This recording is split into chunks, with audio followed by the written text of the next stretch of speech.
Kia ora and welcome to the Kiwi Advisor Network podcast. I'm the host, Warwick Slow, and today's guest is David Windler from the Mortgage Supply Company.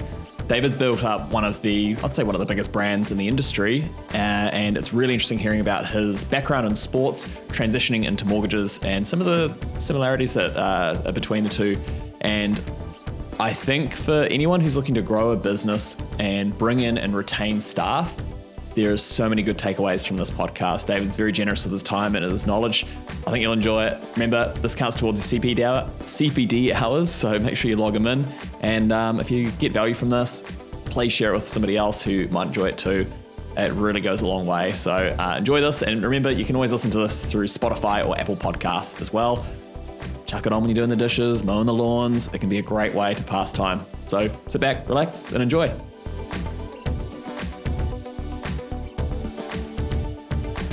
David, thank you so much for joining us here today. Pleasure, mate. It's been a long time coming, but your name, both David Windler and also the Mortgage Supply Company, both businesses that are very well respected. Since I've been in the industry for a few years, been around a while. Always hear those names. So I'll be really keen to find out. How did you get it to that point where it's, I'm not going to say household name, but in this industry certainly it is. Oh, it's been a long journey. I think it's 15, 16 years now. And it's just something that we've done bit by bit. I don't think, I've overly been in a race to get where we've got to. It's just we've been lucky over the years to just continually find good people, who fit the values of the company, and they've tended to stay around a bit, and that's been yeah. But I was never really a sort of a finance guy or a mortgage guy. I didn't know what a mortgage broker did when I left school. It's a long time ago. And the big part of my career was in sport and coaching. I spent in my sort of mid 20s. I spent about 10 years at Auckland Cricket on their coaching staff, and that was a really good background for me, because I think so much of what we do as advisors is around coaching and educating and leading our clients to understand what they're doing. And that really stood me in good stead. But, so did that for a while, ran Auckland Badminton for a couple of years, ended up as Director of Sport at Sacred Heart College. Really enjoyed my time there. That was a really cool place to be. But sort of looked at it and going, actually, I'm not sure if I want to be earning 60K a year for the rest of my life, I have to do something different. And was really well supported because my wife at the time ran a very successful business, and I could contemplate a career change. It was when the BNZ decided that they didn't want to deal with brokers anymore, quite ironically, and they started recruiting for mobiles.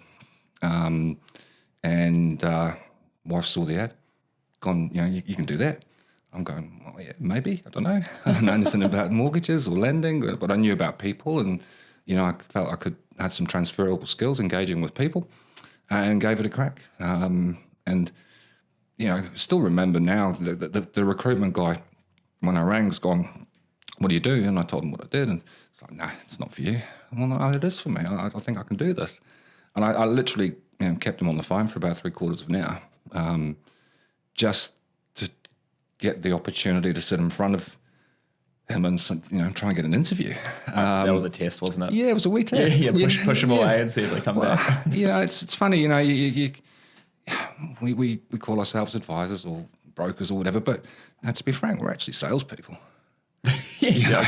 And there's a big element of it. Yeah, it is, and it's advice selling. But the person you've got to sell first is yourself. So managed to jump through all the hurdles and get the job, and a couple of weeks later, and a bit of training, and away you go. But it was a lot easier back then, right? So I knew nothing. So I was lucky that there was a couple of other mobiles at the branch, and I'd go to people's houses. 6, 7, 8, 9 o'clock at night, weekends, all the stuff that you don't do now once you're established, and literally would have the application form. I knew what I needed from them, would have a chat around what they wanted to do, and then I would leave that appointment, get back to the branch and go, what do I do with this stuff now? And had some really good support from good people just to teach me the basics. couple of years in, and corporate environments are corporate environments, and I got a bit tired of it. It certainly was a time where, hitting your sales targets was the conversation, and had an opportunity to get into broking. Another one of the mobiles had left and started something up and asked me to come and work for him. And I said, I don't want to work for you, but I'll work with you. And that's where it all sort of started. Wow. Yeah. It's amazing how just like all those sliding doors moments, like your wife, seeing the advert and then staying on the phone, it feels like, not that the stars were aligned or anything, but, do you feel like it was meant to be to a degree? Look, a little bit. I think it was just, opportunity comes around. And if you don't try and explore it and take it, then you don't know where that's going to lead you. And I think I look back on that, and it only really happened because I was supported. I think you've got to have good people around you, whether it's in your personal or your professional life, because you can't do it all on your own. And particularly, if I think about what we do these days, it's a lot tougher. The compliance side of it, we're all so aware around what that does and how that impacts on our work. And if you don't have people around you that support you and take care of things that you're not good at, it becomes even a tougher road. I think so. If I think and reflect about where the business is at today, not a lot of it's got anything to do with me at all. It's very much the wider team and what they contribute and how they make things work. And I wouldn't have a clue how to log on to a CRM system, right? But I've got other people who do, and I need those other people because that's stuff that I'm really ordinary at. I'm sure you'd be good at it. It sounds like you can pick things up. I don't know what my password is, mate. I really don't. So it's just been a little kind of journey, and you just go one step in front of the other and see where it takes you. I think if people tuning in are contemplating, where they're going to go and how they're going to get there, you can't sometimes overly map it all out, but you're not going to go anywhere unless you take that first step and be courageous in doing that. You can apply that to so many different things. And even there must be so many similarities that you look at from your time, coaching sport and then, running a business. So many similarities. Yeah. One part is when you've got a sports team, people are there because they want to be, especially if it's outside of school. It's because they love the game. Yeah. They want to be involved. How do you get that same attitude and commitment for people who, a lot of people they're really passionate about it, but some people it is just a job in your business. How do you get the best out of them? Well, I think I can only really sort of reflect on the people that are in our team. I think it is a passion for them, and I think that's part of the alignment that we as a company have with the people in it. That is that they're incredibly passionate about doing the right thing by people. I think we look at what compliance and regulation has done in our industry, and many people look at it as a negative, right? That it gets in the way. But to be frank, I look at the quality and standards in our industry today compared to where it was at 10 years ago, and I'm very grateful that we've gone through what we've gone through, because you wind the clock back and it was diary notes would be written on the back of a napkin kind of stuff. Literally. Yeah, and I was around pre GFC, and there weren't any credit rules. We would send our applications in by fax. So what's that? Yeah, exactly. Yeah. So the last page of the application would be sort of rolling on into the fax machine, and the first page of the approval would be rolling back out. Just about the same time. It was very easy, and it gave less scrupulous people the opportunity to not do the right things. In this day and age, that's just definitely not the case. But I look at all of that and just go, it's just made us a far more robust quality industry, and it is what we should be. And I think that if you're doing it right now and it's just the job, then find another job. You don't get to do this unless you've got some passion for it as a profession, as an industry. And, I'm not a huge fan of... I'll turn it on its head. I'm a big fan of people working together. You know, I think that if you we're all going to have days where we don't really feel like doing what we want to do, but it becomes a heck of a lot easier if you rock up to a place and there's other people in there who are buzzing and they're on fire and they've just done a deal and they've just got a great approval, or they've just turned a decline into an approval. And it's not so easy if you're doing that on your own.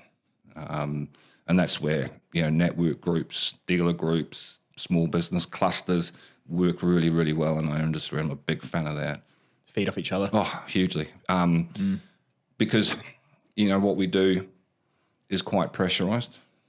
It can be extremely stressful, particularly if your workload's high and the deadlines are looming. You know, everything we do is generally time stressed. You know, you've got finance dates, settlement dates, client expectation, and it's pretty easy to drop a ball, right?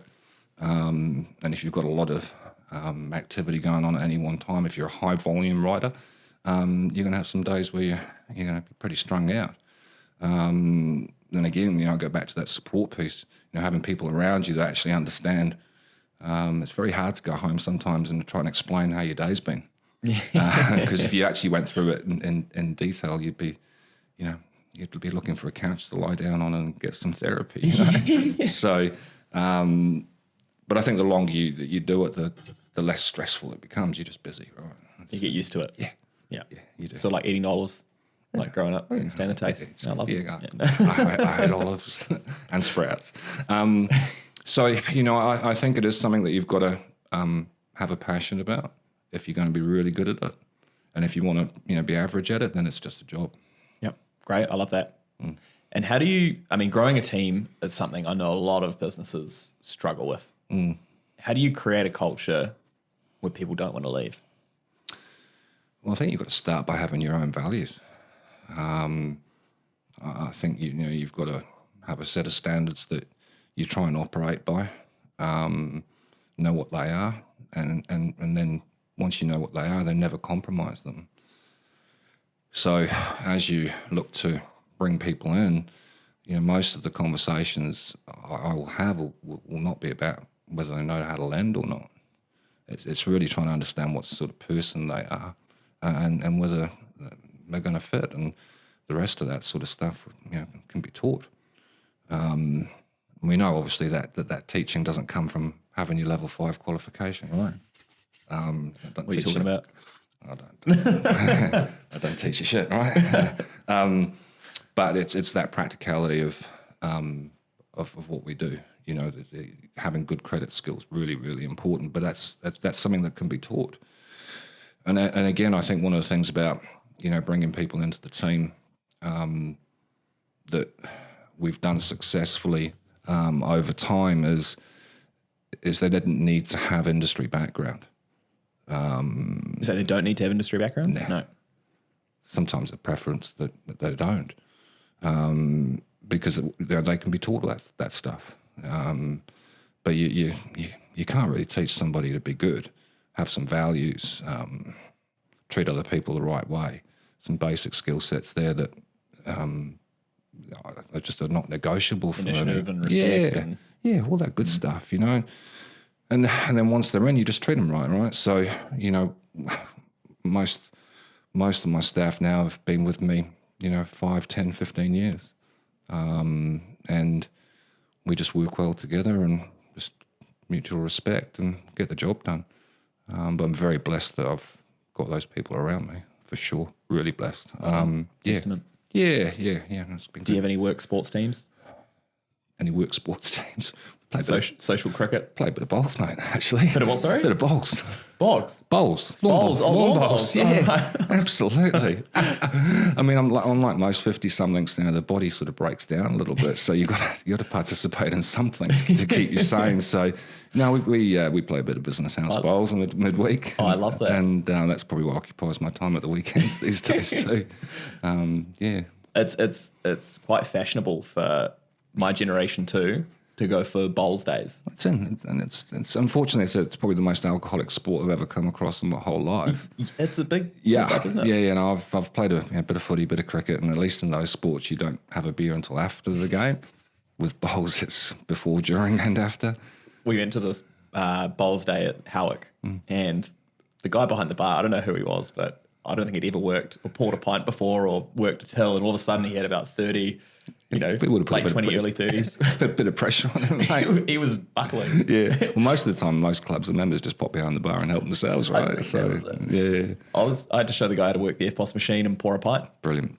Yeah. But hey, I was like, this is my kind of sport. It's great. I love it. And it's I mean, I think, we all need something outside of work that unwinds and relaxes us. And that's when I've always had something, whether it was golf, whether it was footy when I played it, or whether it was cricket. These days, it just happens to be a bit of both. So. Good relaxation. Yeah, you've got to have something. Absolutely. And does the whole team go along, or is it just like a few that do just it? A few. Yeah, okay. Just a few. Yeah. Fortunately, it's about 50-metre walk from the office, so that's pretty useful. Oh, perfect. I think it's just an excuse for a beer, isn't it? Yeah, absolutely. Absolutely, yeah. So, I think, you've got to de-stress. I talked a little earlier that this is a really pressurised job, and I think that, for people, tuning into this, it's like, it's okay. I think, even after 15 years, I can have a day where I get home and I just collapse, because there's stuff going on. You're fighting fires and trying to hit deadlines and trying to do the right thing for your clients, and that doesn't go away. And the only thing that you can sort of do to, eliminate that or lessen that is just have some really good processes, and this is where, these days good CRM systems are really important, using them properly. But I think, again, go back to one of the main points, I think, is just having good people around you. The best thing I did early on in the piece was get myself a support person. Second best thing I did was go and get another one. And these days I have 4, 5 if you include, someone who looks after all my refixes. And because we've got a big client base and we write a fair bit of volume, that's what's needed to make things tick along. And how soon did you get that support person after you first started? About 12 months in, but started slow. This is where you don't have to sort of decide all of a sudden that you're going to launch into, trying to find an experienced 40-hour-a-week line rider. We actually early, it was very quite early in the piece, and it was me and another guy, and being kind of typical blokes, you'd get to Friday and the office was a mess, right? I'm not the tidiest person on the planet. So we just felt that we sort of needed almost like an old-fashioned Girl Friday, someone who would come along and just tidy up around. Whip into shape. Yeah, just tidy up behind us a little bit, do some filing. So we reached out to the local schools. And the office manager of one of the schools, her daughter was in 7th form at the school and was just around the corner. And literally, Kirsty would come, straight after school, get changed at school, come and work for us for an hour or so every day, and just started there. Wow. And, 16 years later, she still works for me. That's incredible. But now she's an absolute superstar loan rider. So that's the journey that you take a person on. You start them at the start, give them an opportunity, look after them, teach them, grow them, and be adaptable to grow the role. Same with Crystal, 15 years with me now. Looks after all our CRM stuff, all our data stuff. Is just a superstar at that. And we got her from the like a 5th form work experience program. So she would have time during the day at school where she would go out on work experience, walk from school to the office, and hasn't left since. So you can have these methods and ways of bringing someone into your business to fill a need very cost effectively, and then just grow from there. Now I have obviously reached into banks and found a couple of loan writers who had great credit skills and been very fortunate to bring those people into the business too. But you don't have to have someone that you plug and play. You have to also think, well, if I get the right person with the right values to come into the business, can I grow and develop them into somebody and someone that I want, to work close with? And you can find those people, just giving people an opportunity, I think, can go a long way. That's so valuable for them too. Yeah, it's just, you grow together. From every stage of their life. Yeah. How valuable is it having a job at high school? You got no overheads. So yeah, and it's just about giving someone the opportunity and, you teach them how to work, and then that's certainly been something that's worked well for me. That's so good. You still doing that? Yeah, well, we're I mean, I think these days, I'm through my growth phase. Okay. So my growth now will be, in developing the quality of the advisors in the business and getting them to a point when they need to go and get support people. My team's pretty stable, and I don't have any more growth there. The growth now is going to be in the advisor team, getting them to a point where they're looking at their volume and workload and go, okay, I need a support person. And then my role is to help them find those people at that time, and sort of go on their journey. So I'm still writing. I still write a fair bit of volume, but a fair part of my day now is just taken with running the business and engaging with the team around me and supporting them. I remember hearing that in this industry, you have a balance between advisors who are great at giving advice and you have advisors who are probably more on that business side of things. Yeah. You can have both, but do you say you swing more to one side? Oh, look, I've probably got a foot in both camps still. I certainly, I still love the advice side of it, the broking. I love getting deals done, and that's yeah, absolutely. But I interview them, I do loan structure, and I try and do as little as possible in between. Because I can only do that because of the quality of the relationship managers that I've got in the team. Obviously, clients can come to me along the way if they need help, advice, support, or whatever. I'm always going to be there. But if I don't run it that way, then I won't have time to run the business. And we've got 20 odd advisors in the business. That is important. Those people need your help and support along the way. So I try and make sure I don't spread myself too thin, but some days I don't quite get that right. But also these days I'm not trying to work 50 hours a week either. I get to about 4 o'clock and I'm done. Great. Well, when did you get to that point? Because I think there'd be a lot who are still doing weekends and. Probably a couple of years ago. I just sort of, and it's hard because sometimes people when you're leading the business, you don't want to be the first one out the door, right?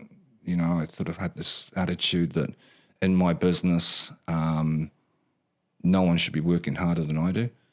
But I don't think that's a recipe for success, right? That's how you start to really, you can tip yourself over the edge if you keep on doing that. And I think it's been a gradual journey through to just being a lot more controlled with the hours. And to be really honest, it probably sounds a bit daft. I really love playing my bowls, right?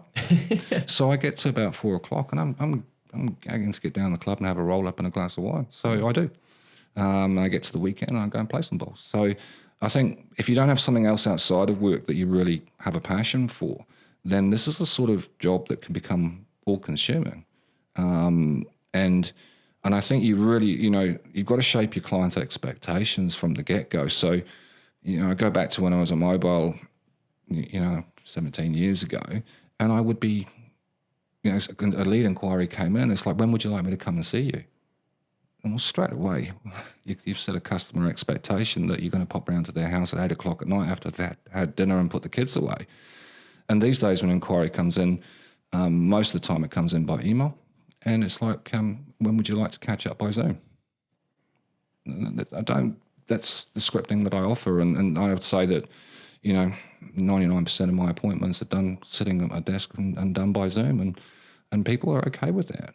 And I think, it's not easy to get to that point where you've got that confidence to lay out, this is what I do and how I do it, and expect clients to fit in with that.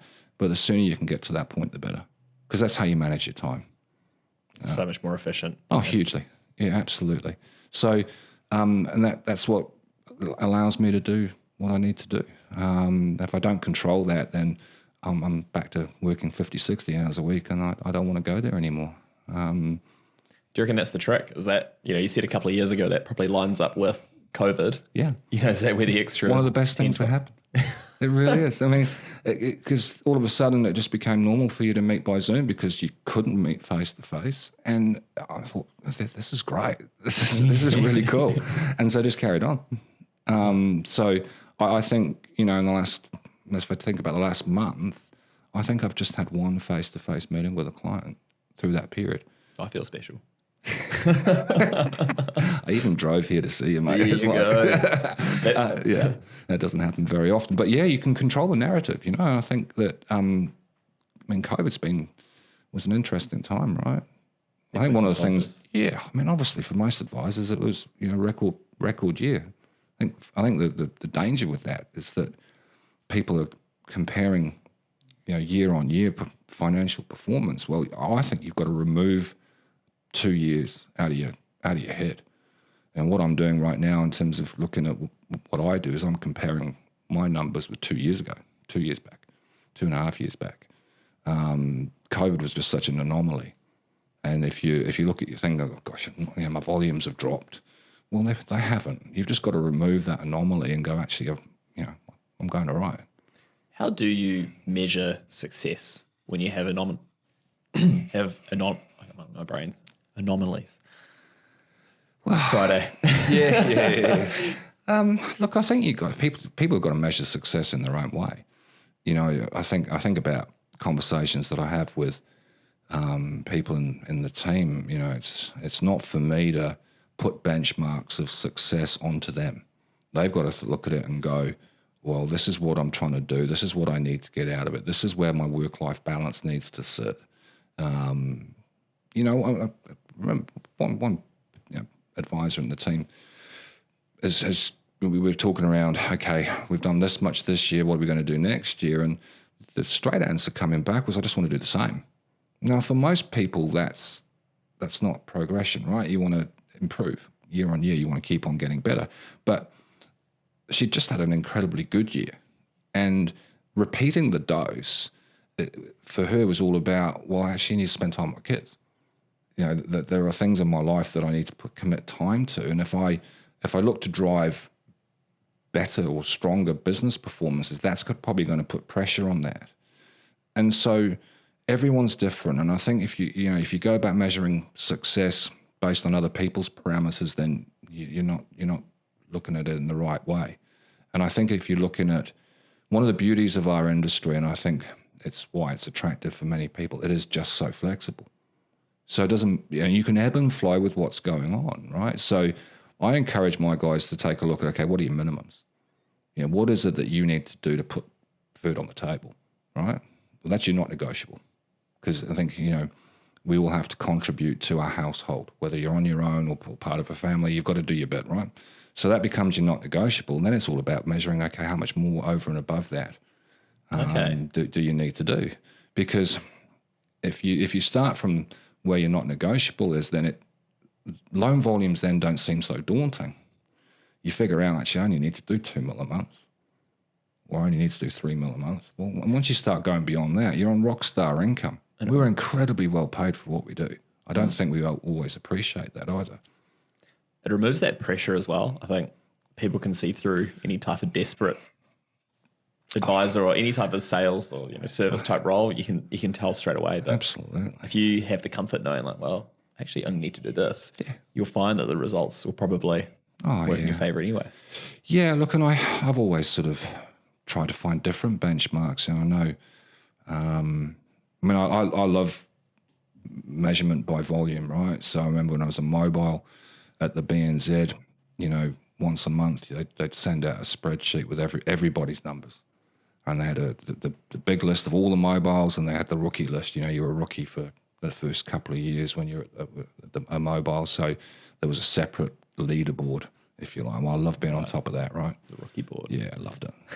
And then we'd meet once a week and as a sales team and go around, what come into the pipeline for that week. And the prize was a bottle of wine. That was it, just a bottle of wine. It wasn't always a very expensive bottle of wine, but I really wanted that bottle of wine. So my motivations at the start and then for quite some time, generally speaking, revolved around winning. I'm incredibly competitive When I play sport, I like to win, right? Not at all costs, but Can't spell Windler without win. very good. That was quite quick for a Friday. The brain's kicking back into gear. So I think for me, any time someone created an environment which was competitive, and I knew what the rules of the game were, well, I wanted to try and win the game, right? So that was how I got motivated. These days, not so much. These days, I'm more motivated by having a really good work-life balance. I'm more motivated by seeing or understanding that my team around me are happy and doing their thing, and I can see them being successful. So yeah, it's not that I've lost my edge as such, but I think the goalposts have shifted, right? I don't need to, some of the recognitions that are going around, for advisor awards and things like that are all measured, let's say, on volume, right? I'm not too fussed about entering because I don't need that. I've got more... Proven it. Yeah, and I think I rock up and go to work because I want to, and I think that I just enjoy interacting with the rest of the team. I could never work from home on my own.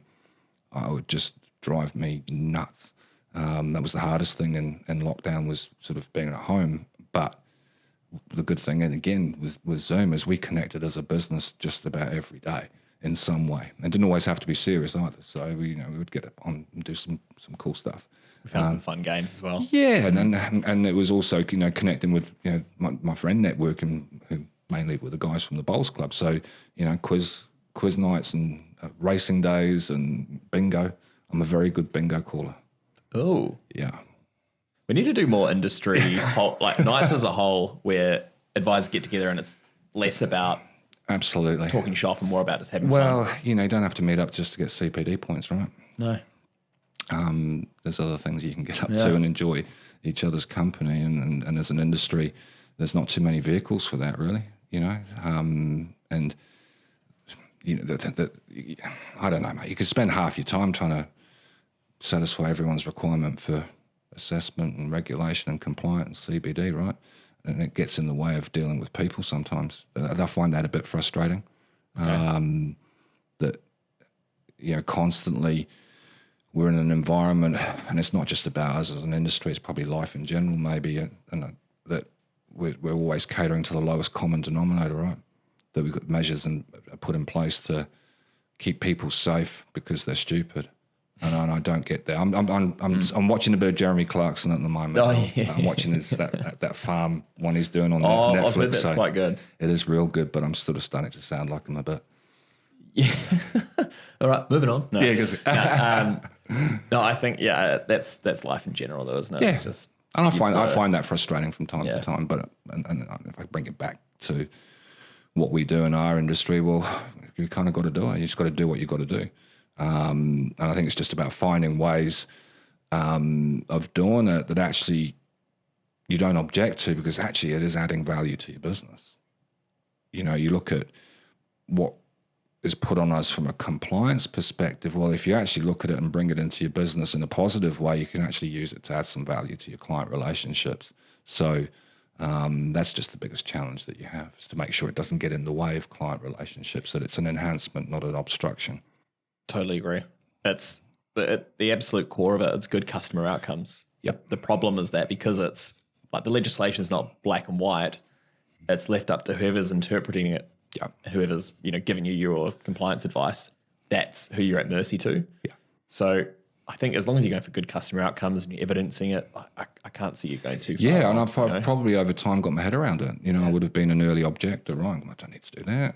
Been doing it for 10 years. I could do it, That's it. You're already doing it. Yeah. But all you got to do now is evidence it and prove it. And it becomes a habit, right? I think that's the biggest challenge for us that have been doing things for a while, and something comes in that is new. It's just a change of habit. And I think that after a while, then you get used to it, and you're cracking on, and you go, oh, what was I ever worried about? So that's good. Love that. Coming back to even what you said earlier about working from home, I found the same. Working by myself, I much prefer being in the office environment. You might be able to see, and also that competitive side of things. You can see with a little scoreboard up on the wall there. Yep.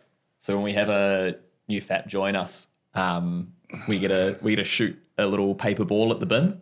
You're leading the. I am leading, Yeah, but I I've see also that. we've put a little missed box at the bottom, and I've missed a lot, which I hate because I'm very competitive too Yeah. on sport, and the guy who works with me here, we play football together as well. So Brilliant. we're very much in that same. Yeah, you've got to have something outside of work that keeps you going, right? Yeah. And I think that, hopefully in amongst this chat, there's little tidbits that, people are going to pull out and go, okay, I need to look to do that. And I bet there's some folks that are tuning in that are doing 60 hours a week at the moment. Well, I think you've got to stop and take stock. And if you're doing that without a support person, that's got to be the next step. It's almost the catalyst, isn't it? Oh, it has to be. There's your 20 hours.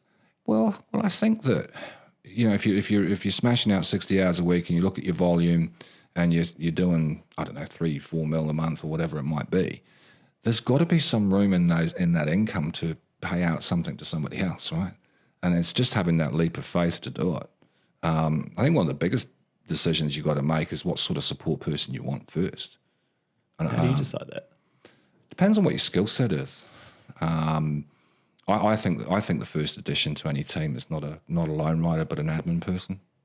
I think with the workflows that we have, the complexities of workflows, the CRM compliance requirements, if you can have someone tidying that stuff up for you, maybe even leading through to managing your refix processes and things like that, that's you're more likely to find that sort of person without having to pay 80, 90K for them for kickoff, right? If you want an experienced loan writer who's got top line credit skills, that's worked for another advisor before, that's going to cost you quite a bit. But if you can bring an admin person in who's just got, they don't have to overly have high level of industry experience. They just need to be a good organizer.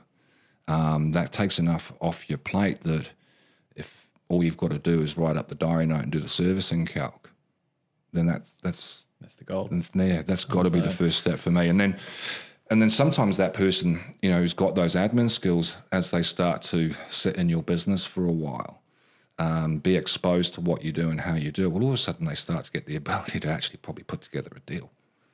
Yeah, by osmosis. Yeah. Through time. 100%, absolutely. Right. And I think that means that, because finding a loan writer is not easy, I don't think. It's a highly skilled person that you've got to try and persuade to leave a bank probably. And we know the banks pay pretty good money. So I think you've probably got to approach it in a different way and go admin first, loan writer next. But sometimes that can be one and the same person because they're with you long enough, they learn how to do it, and then all of a sudden you're just looking to try and find another admin person. And then becoming an advisor. Yeah, exactly. That is the journey. If you find the right people and they stay with you and you work well together, then that's how you grow a team. Because you allow them the opportunity to grow and learn within your business rather than having to constantly reach outside of your business to find these people in a labour market that's pretty tight. That must be so challenging. Yeah, fortunately, it's not a problem I've had to many times because we just don't have much turnover. So I'm very grateful for that, I tell you. Okay. Yeah. And how do you train them up when they join? Is it you coaching? Do you have somebody senior in the team running through it? Because that can be quite tough. Yeah, look, I think, and this again probably may not be the best way to do it. We don't have much formal training. I think people learn by doing, so we just make sure that they do. I think if you sat someone down and, went lender by lender, calculator by calculator, policy by policy, well, that'd be a pretty boring induction, right?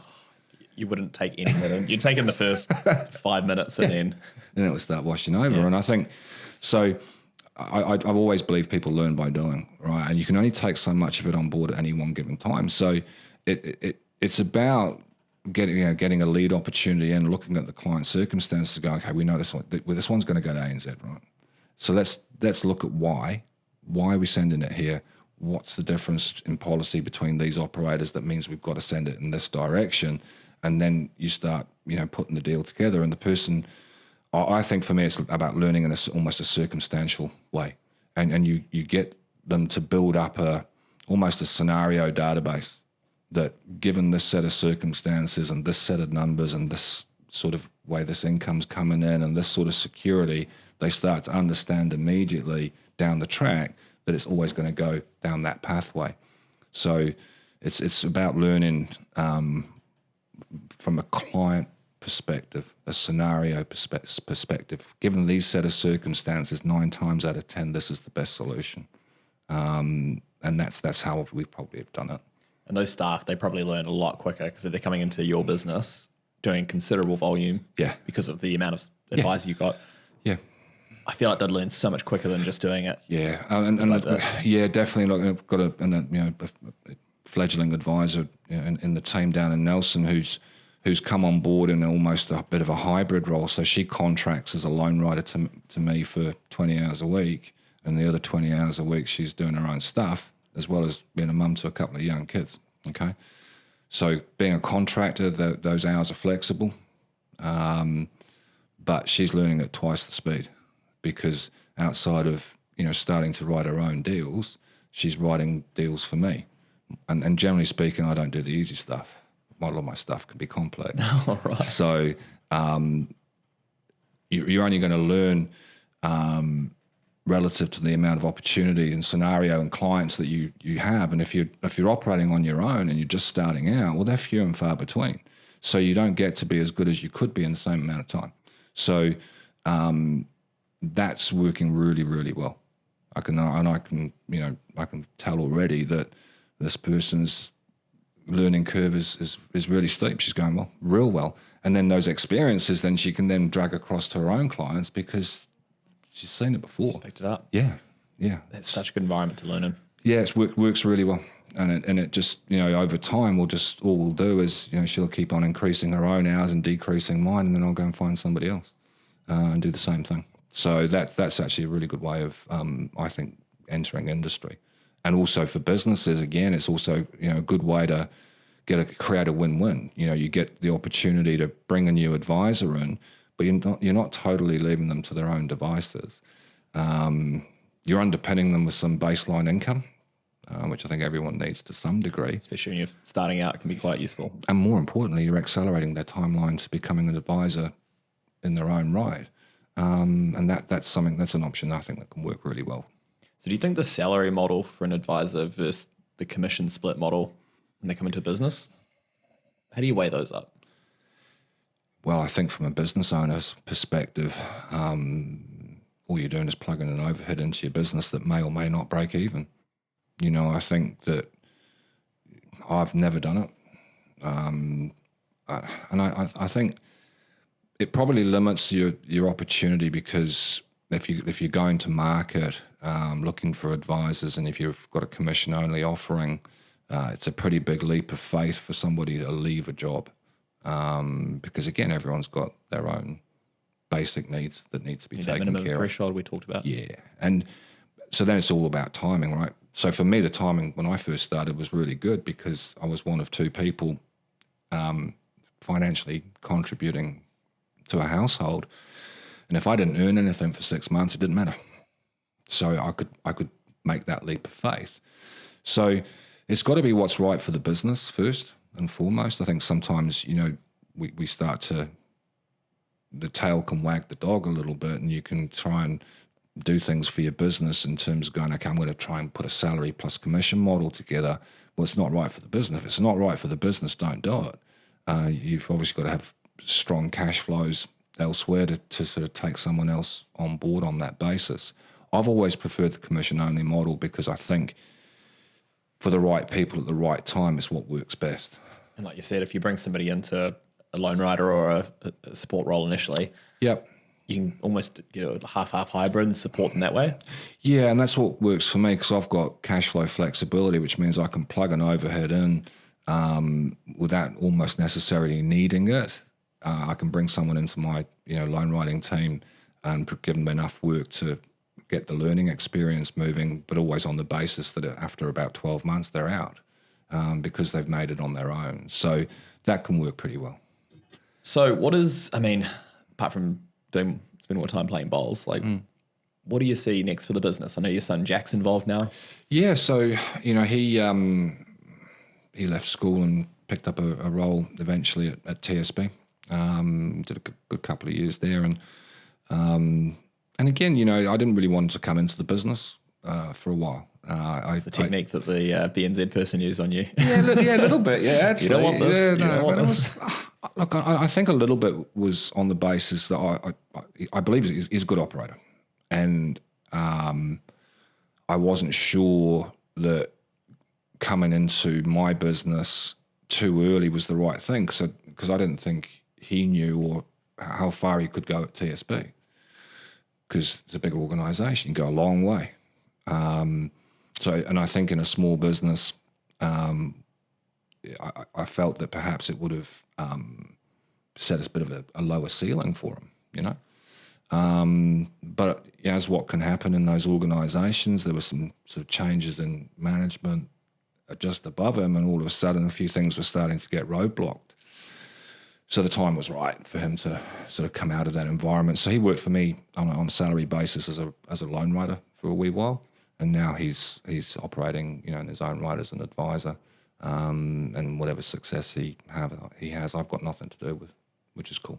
And it does give you, as a business owner, a pathway to consider as to, okay, how do I get myself out of this? And that's got to be an important consideration for everybody. It's that, if you've got some sort of design around retiring or getting something out of 20 years worth of being in industry, then you've got to start planning what that looks like now. And go back to some simple things. I think if you're not building a trail book, then you're daft, right? It constantly amazes me when I start to see where some of the industry volume is written, that one provider in particular seems to, get its more than its fair share of the market, but we know they don't pay trail, they're just an upfront provider.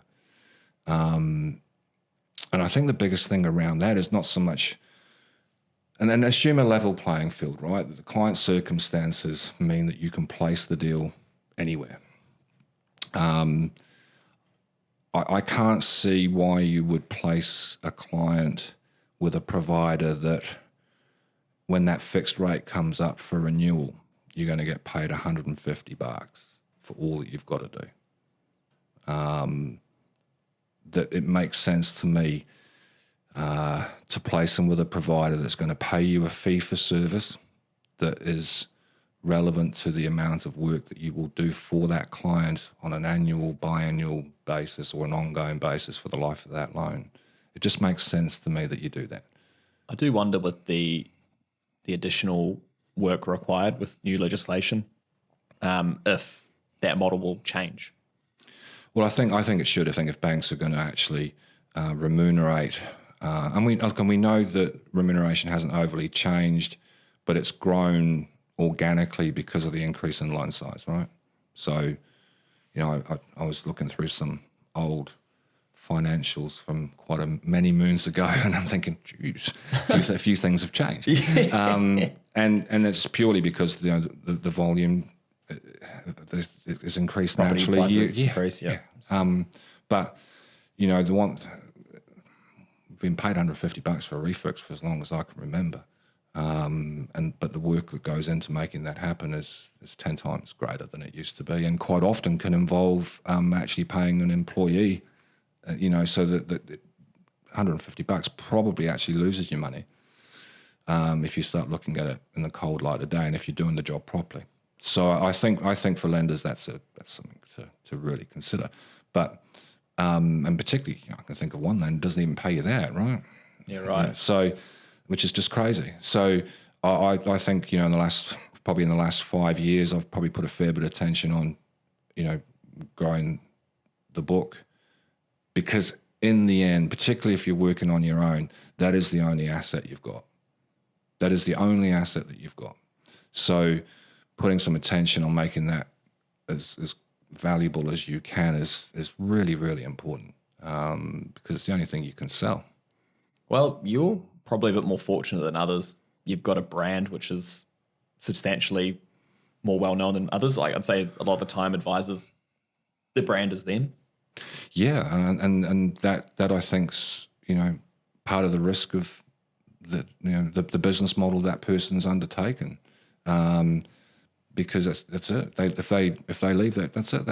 The only asset they've got is the book. So, I think, and for some folk that's okay. But I think if you've got, if you're younger, if you've got ambition to really take this industry seriously, you want to be looking for some growth. You want to be looking to try and grow team, and you want to have pathways of income for that business that don't involve you. It just makes sense that they're things that you start to look at, because otherwise, basically, you've just got a job. Are there other types of revenue that you try and bring into the business outside of lending and refixes? Yeah, I mean we've got some. We have risk insurance, fire in general. I think many businesses out there, they're an important part of the mix. If I reflect over time, it's probably part of the business that we haven't done as well as mortgages. And that's purely because that's not where my expertise lies. It's in the name, isn't it? Yeah. Yeah, we have the insurance supply co, mate, and that's probably in the last couple of years has had the attention that it deserved and should have got a bit earlier.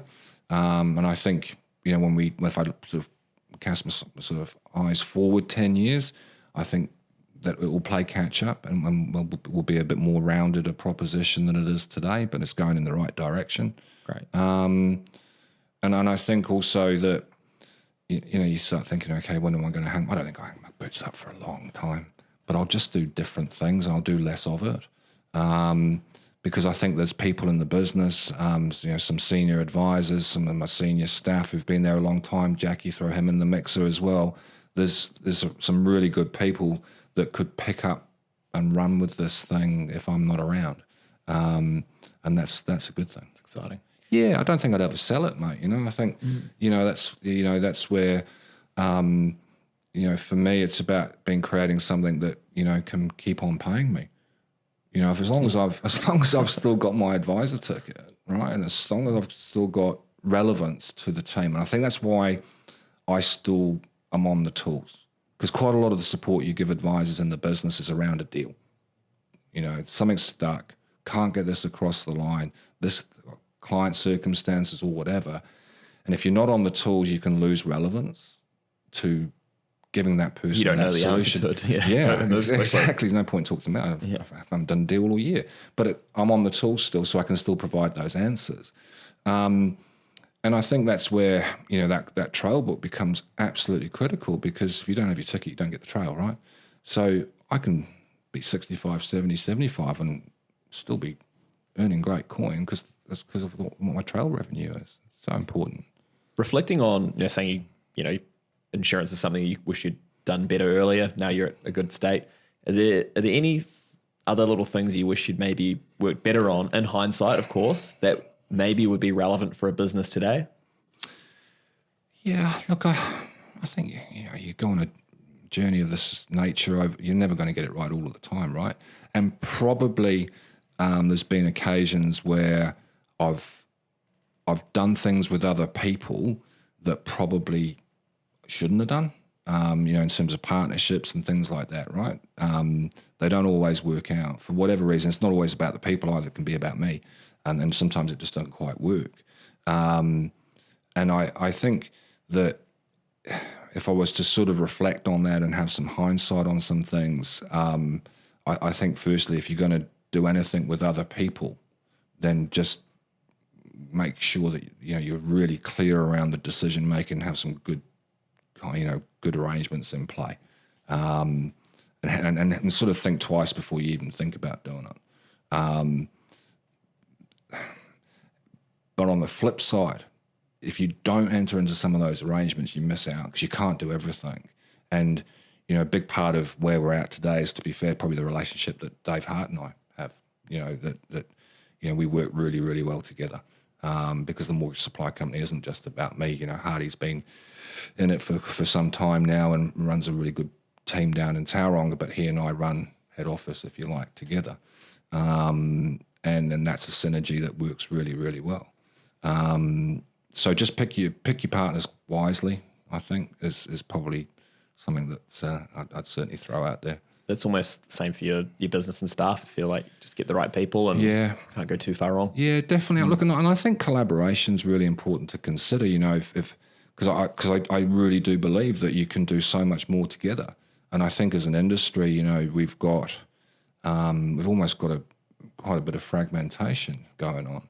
That I've always believed that if people put aside their personal expectation of brand, for example, right, and if you could wave a magic wand and brand up everybody under one dealer group, under one badge overnight, that we'd certainly take on the rest of the market share that's up for grabs. For sure. There is a lot of market share out there. Well, yeah, there is. I mean, we're obviously, you know, advisors now are, you know, doing, let's say, 50, 60% of volume. That's a hell of a lot of people who are going direct. But if you, I mean, and it's never going to happen, but if you imagine, you know, 1,000 mortgage advisors all wearing the same badge overnight, what that would do in terms of reach through to the consumer. You know, it's not many times that you hear mortgage broking firms on the radio or on the TV, you know, but you could do that. You could do that overnight and reach through to the consumer, because I believe that what the service that we offer is fantastic, you know, and more people need to use it, but we're just a little fragmented, I think. For sure. I feel like there's more of a community that I've noticed, even in my 3 years being in the industry, than there was when I first started.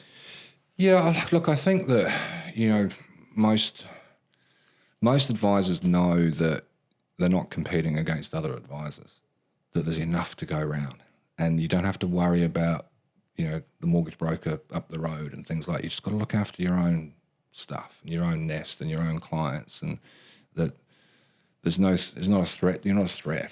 You know, the person up the road is not a threat. They're a colleague. They just happen to be wearing a different badge, right? So I think for the most part it is great that, you know, people play pretty nice. It's very rare that it doesn't happen. So there is some mutual respect, I think, and that's a good thing.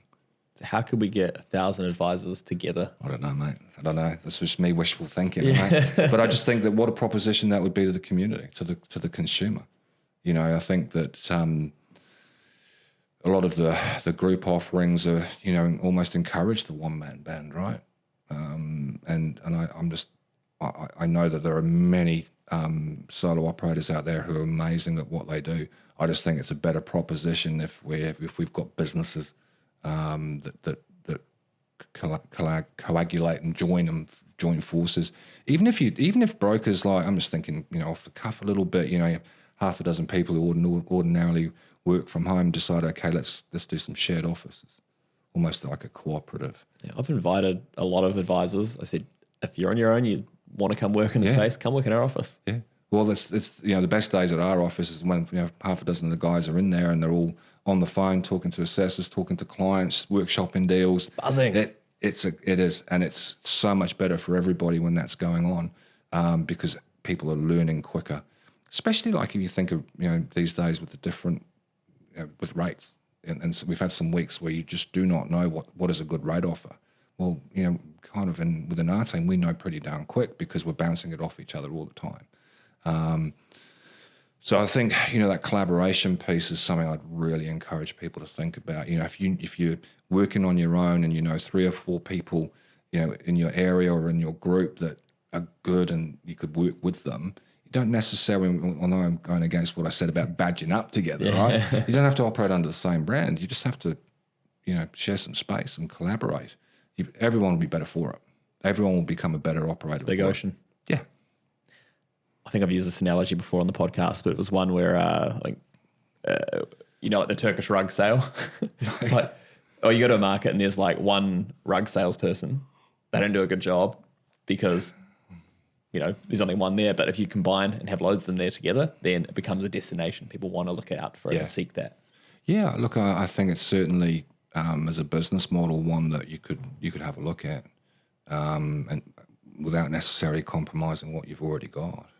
You know, with a look, see. Yeah, I reckon. I reckon. But yeah, I mean, I think back and go. You know, you asked me that question earlier around sort of hindsight, anything you'd have done differently. I struggle to actually think of it, because I think, you know, whilst you you may not always get things right. When you make a mistake, as long as you learn from it, you're better for it. So my journey's one is what it is. And I think that sometimes you don't realize that those previous experiences, what they bring will add value to you. I go back to, again, having a fair sport and coaching background. Well, it wasn't until I had an opportunity to, and it was probably the thing that really lifted me quite quickly, was an opportunity to start speaking at events. Early on in the piece, there was a property investment group that churned through a few mortgage brokers quite quickly because they couldn't deliver. And they did events. Right? It's got an outfit called Property Tutors, which was run by a guy called Sean Wood, who sadly passed a few years back. And they had an event twice a year, and it'd be 500 people. And I got the opportunity to speak at that event. So I'd never been able to do it if I wasn't confident in dealing with groups of people, which I'd got from my previous background, because as the coach, you're in front of the team, or if you're taking we'd go to primary schools and teach teachers how to coach cricket, or we'd take mums and dads on coaching courses. So I was quite confident speaking in front of people. And what are your tips for public speaking, apart from imagine everybody naked? Well, yeah, I'm not sure about that. You've got to pick the right person to imagine, I think. Look, I think that public speaking thing, was all about making sure that you're prepared.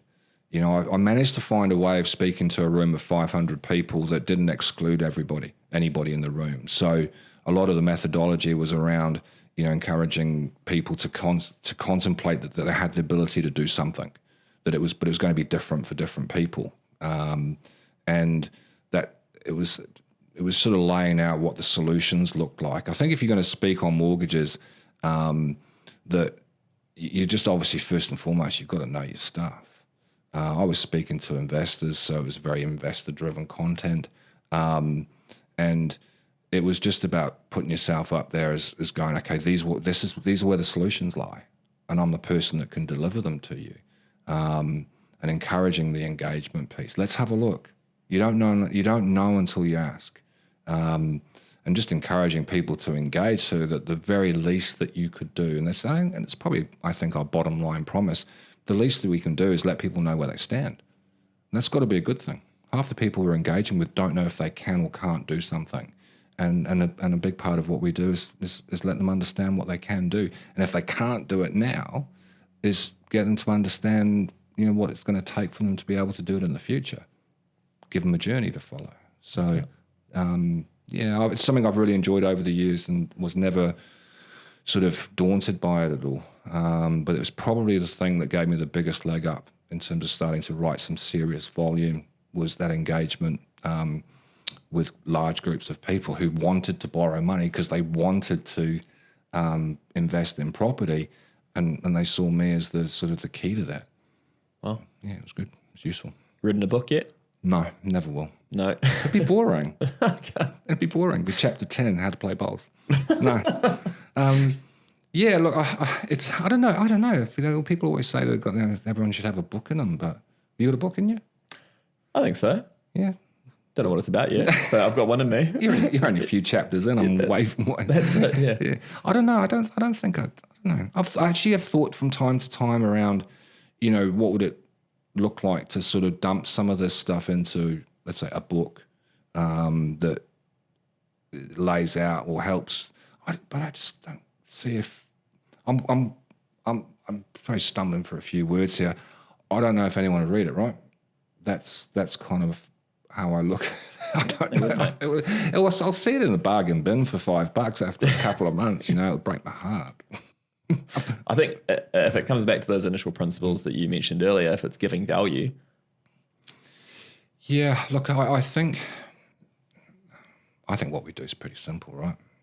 I don't think there's a huge amount of rocket science in it. I think when you wake up in the morning and crack on with your day, it's just about doing the right thing for people. And doing it with some sort of expertise. I think that the more you do, the better you get.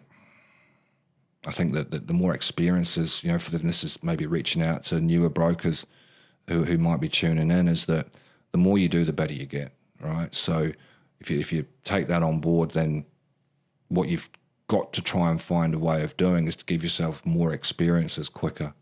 The more deals you do, the better you get. So, and that's where I go back again to that collaboration piece. If you had 6 new advisors working in a shared space together, they would just all grow so much quicker than if they each worked from home.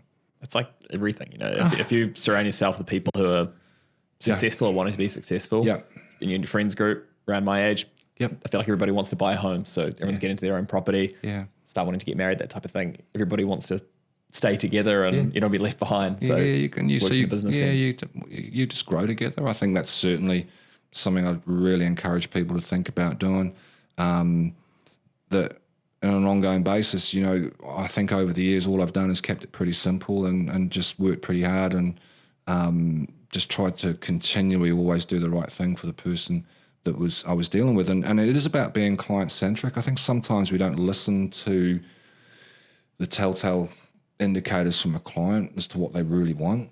That sometimes is that kind of client conversation, okay, that's the solution, let's crack on and put the solution in play, but there's more to drag out of the client, I think that, and I think I go back to sort of maybe dealing with athletes, elite athletes in the past, and it was my coaching style, and good coaching is about drawing the best out of that athlete without necessarily telling them what to do or instructing them. It's about letting them get to feel it and see it themselves, and they come up with their own answers.